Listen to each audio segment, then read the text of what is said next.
Yo, check this out, right? This is ASAP Rocky, and I just want to say, fuck Hard Knock TV. Fuck them, okay? I don't even like these. But first of all, these two niggas is ugly as fuck, right? And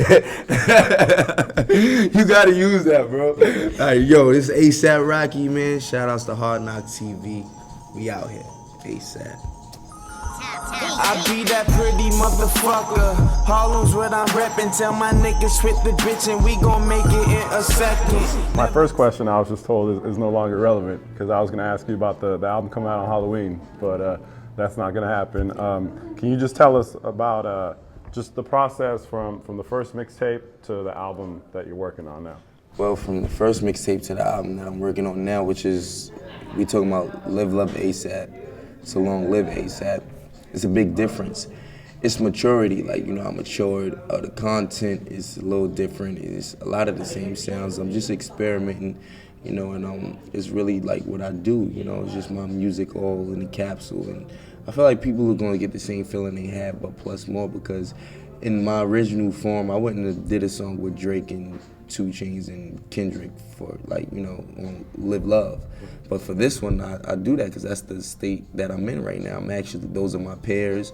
You know, we've done tours together and stuff like that, so it seemed it was only right to do, you know. So that's the difference between, you know, Live Love ASAP and Long Live ASAP. It's just the growth and, you know, basically the time and experience that I had from being, you know, ASAP Rocky, just the kid that, you know, wears the, you know, wear clothes in Harlem and gold teeth, to the world phenomenon. ASAP Rocky is a difference. Like, you know, people will see it in my music. I love bad bitches, that's my fucking pride. And yeah, I like the fuck, I got a fucking problem. I love bad bitches, that's my fucking pride. And yeah, I like the fuck, I got a fucking problem. I love bad bitches, that's my fucking problem. And yeah, I like the fuck, I got a fucking problem. They finding somebody real, problem. Bringing girls to the crib. Exactly. Hold up, bitches in my town. Take a hella long bitch, give it to me now. Now, I'm glad you brought that song up because I've been looking at the blog and some of the fans, and like, you came out like so underground that now there's like a Drake and a 2 Chainz. Some people are like, oh, well, you know, why is he collaborating with mainstream? See what I'm saying, right? Yeah. You see what I'm saying? Yeah, you know, some people are gonna like, you gotta realize, it's gonna be people who were never ASAP Rocky fans that heard that Drake record that's gonna say, oh, now I'm a fan. There's gonna be people that were down with me before that's like, I like it like this too. And there's gonna be people who don't like it. It's not for everybody to like. My music is not for everybody to like. I don't care if I'm supposed to be politically correct and sell albums. I'm not a politician, and really and truly, I'm not a salesman.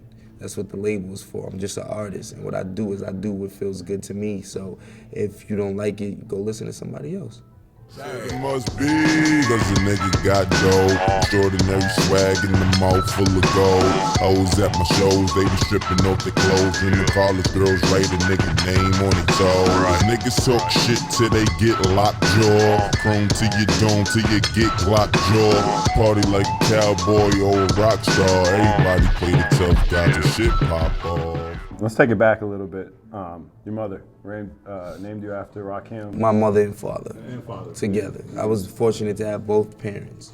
I saw the Angie Martinez interview, and I saw how close it was like when she. I tried to call my dad after that too, but they cut it off, so they made it a mommy thing. Okay. So everybody got this impression that I'm just a single. Well, she was a single mom that raised me. Now my dad really, like, my mom and dad both raised me together. They didn't get, like, you know, split up until I was like 18. Like when my dad was down south and I was in New York with my mom, and that's when, you know, things got different. But other than that, my dad played really a big role, and he influenced me a lot. You know, he used to take me, like, when I barely knew how to walk, and I remember it, like, he used to take me in front of the TV and point to Rakim and say, that's who you was named after.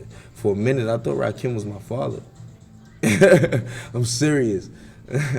We've had the pleasure of interviewing Ra a couple times. I'm curious, after that interview, did you guys talk about working on some music together? I would have loved to, but, you know, people are really expecting that. People are expecting Kanye on his album, Drake, Kendrick Lamar, and Rakim, and who else? Schoolboy Q. They're like, that's who's gonna be on the album already. I'm not doing anything expected. I'll say that for another time, because that's gonna be dope regardless if I do it on my first album, my last album, or my middle album. It's just dope. That's Rakim, he's the god. But I don't want to do any cliche expected shit. I don't want anybody to know what I'm doing because the shit that I'm doing, I put passion into it. I'm producing to the point, so I want this to be my sound, not a producer's sound. I want it to be my sound. It's original now. Nobody can say anything about my content or my production now because I'm involved in both sides, or the videography because I do that too. So everything is me. I'm your all-around artist, and that's what you get when you fuck with me. You have a favorite Rakim verse? Know the ledge. Whatever.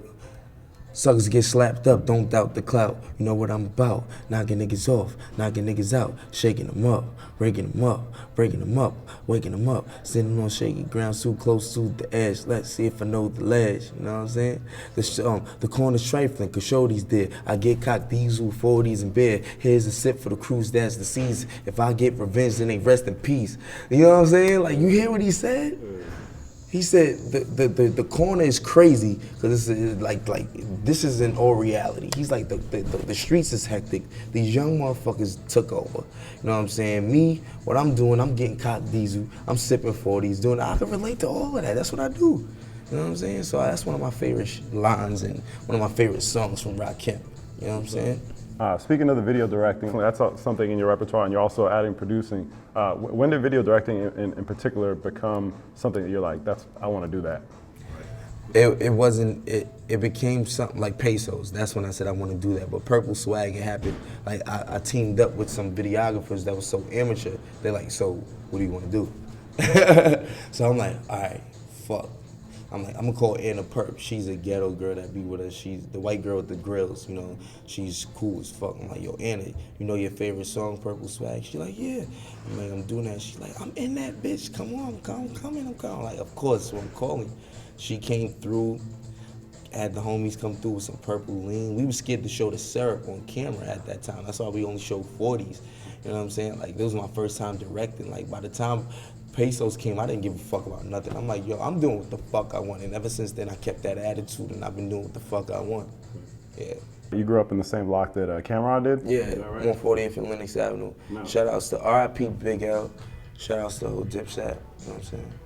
Now, I saw you did a track with Jim Jones for the ASAP Mob mixtape. Yeah. Any chance are you going to work with Cameron in the future? Or? You got to realize that Cam is probably like one of those artists, like he's like, I'm not gonna do nothing like, but like, I mean, as far as being like mysterious, like he like DMX. Like, you know how like you be expecting DMX somewhere, DMX ain't there. DMX could do shit like that. Cam do shit like that. Cam is belligerent. He's arrogant. He's a Harlem nigga. He gonna, what? I'm gonna come late.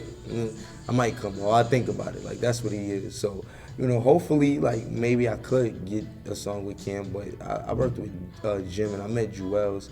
You know what I'm saying? That was cool. But, like, you know, I love Dipset, man. Dipset really was an influence on me, yo. Yeah. On the fashion and the music, or?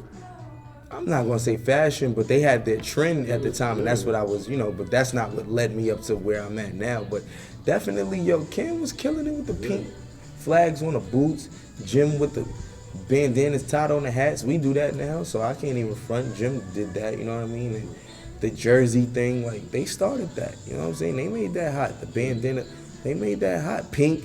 Yeah, they brought Pink into hip-hop. Pink into hip-hop was unthought of. Look, he took a chance. People called him gay for that. Yeah. He knew who he was as a man. Cameron knew who he was as a man. People called him gay for wearing pink. And he was doing nothing but fucking bad bitches the whole damn time. Like, that's all he was fucking, was bad bitches. I'm not sucking dick right now. I'm not on his nuts or nothing. I'm keeping it real. I remember as a child, Cameron having all the hoes. Cam, Jewels, Jim Jones had all the bitches.